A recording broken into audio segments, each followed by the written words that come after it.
হাফেজ হাবিবুর রহমান পিতা মাওলানা বেলায়েত আমতলী ভুরুড়া কুমিল্লা। এরপরে পঞ্চম নম্বর হাফেজ হয়েছেন হাফেজ ইকরাম হোসেন পিতা মোহাম্মদ ইমরান হোসেন ষোলদানা ফরিদগঞ্জ চাঁদপুর। ষষ্ঠ নম্বর হাফেজ হয়েছেন হাফেজ রেহান গাজী পিতা মোহাম্মদ আনোয়ার গাজী খাজুরিয়া ফরিদগঞ্জ চাঁদপুর। সপ্তম নম্বর হাফেজ হয়েছেন হাফেজ আবির হাসান পিতা মোহাম্মদ আলী ষোলদানা ফরিদগঞ্জ চাঁদপুর। অষ্টম নম্বর হাফেজ হয়েছেন হাফেজ ওমর ফারুক পিতা মোহাম্মদ ইমাম হোসেন পাইকপাড়া ফরিদগঞ্জ চাঁদপুর। দশম হাফেজ হয়েছেন হাফেজ আব্দুর রহমান মাহি পিতা মোহাম্মদ আব্দুল আজিজ শেখ পাইকপাড়া ফরিদগঞ্জ চাঁদপুর।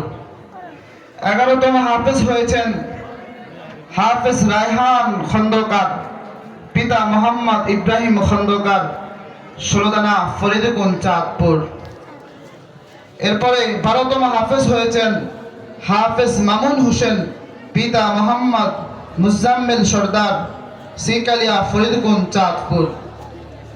13তম হাফেজ হয়েছেন হাফেজ তানবীর হোসেন পিতা মোহাম্মদ কাউসার আহমেদ নয়নপুর রামগঞ্জ লক্ষ্মীপুর।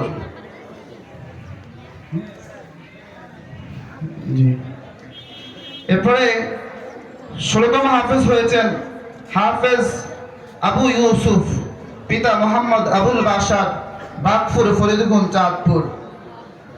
14তম হাফেজ হয়েছেন হাফেজ আরাফাত হোসেন সবুজ পিতা মোহাম্মদ মোশাররফ হোসেন আশটা ফরিদগঞ্জ চাঁদপুর। এই 14 জন আলহামদুলিল্লাহ আমাদের জামিয়া থেকে এই বছর হাফেজ হয়েছেন। এটা আমাদের জন্য সৌভাগ্যশীল বিষয়। এর থেকে আপনারা বুঝতে পারেন এই জামিয়ার সফলতা কতটুকু।